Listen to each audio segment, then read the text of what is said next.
and instead you are operating from a place of calm, which will then help you have a better connection with your child.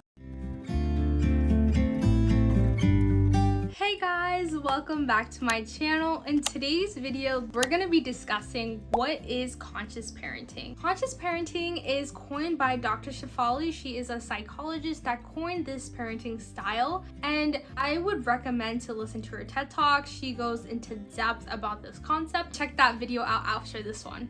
As someone that was really interested in learning about parenting and what I could do differently that would help my child flourish, I came across conscious parenting. And basically what conscious parenting is, you have self-awareness and you're not operating from a place of autopilot or from a fight or flight type of response. And instead, you are operating from a place of calm, which will then help you have a better connection with your child. So what do I mean by autopilot? I basically mean that your mind runs programs that have been set in place for you to navigate the world more easily. However, if you're not aware of these programs, they can run your life and not in the way that you would like. These programs can be concepts that you adopted from your family, society, limiting beliefs, traumas, pains, and triggers. We first need to acknowledge that these programs were there for that specific time and that they served a purpose for you to survive.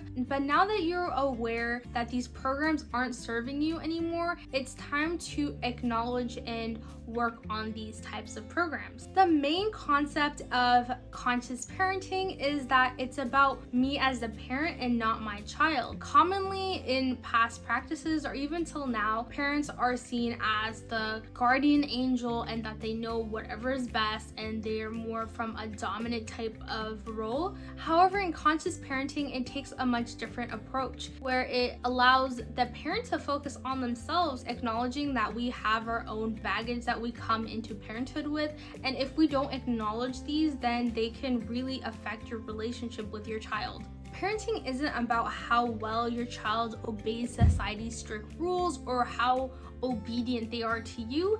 It's more that you as a parent set that example and that you're that role model for them. And if we don't acknowledge these types of programs or our own baggage, then we will basically be setting ourselves up to dumping our pains and traumas onto our child, which will then become their future pains and traumas. But when we parent from a place of awareness, we are able to set loving boundaries and operate from a place of calm instead of a fear and anger type of response. So how do we implement conscious parenting? I would first recommend you to get curious about what it is about your child's behavior that is triggering you. For example, if you're in a situation where you're about to lose it, in that moment, please take a deep breath, and at a later time when you're calm, I would recommend writing out your thoughts about that event and what it was that was causing you to get so upset. And once you see the patterns that come up while you're expressing your emotions about this event, you'll realize it might be from a past experience that is now causing you to behave in that way.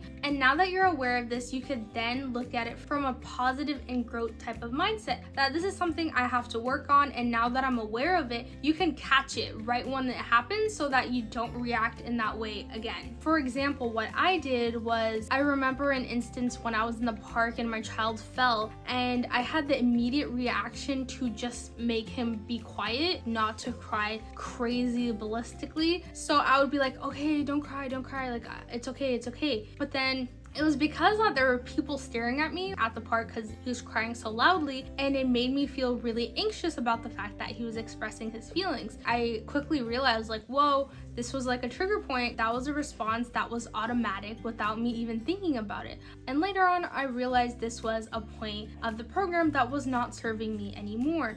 And instead, I have adopted a point of view that when the child is crying and has big emotions, it's okay. You're there to help the child process these emotions. So this was a really good activity that made me pinpoint the types of triggers that were coming up for me. If you guys have any questions about conscious parenting, please leave it in the comment section below. I'll be sure to get to you guys. Hope you guys found this video helpful, and I'll see you guys in the next one. Bye.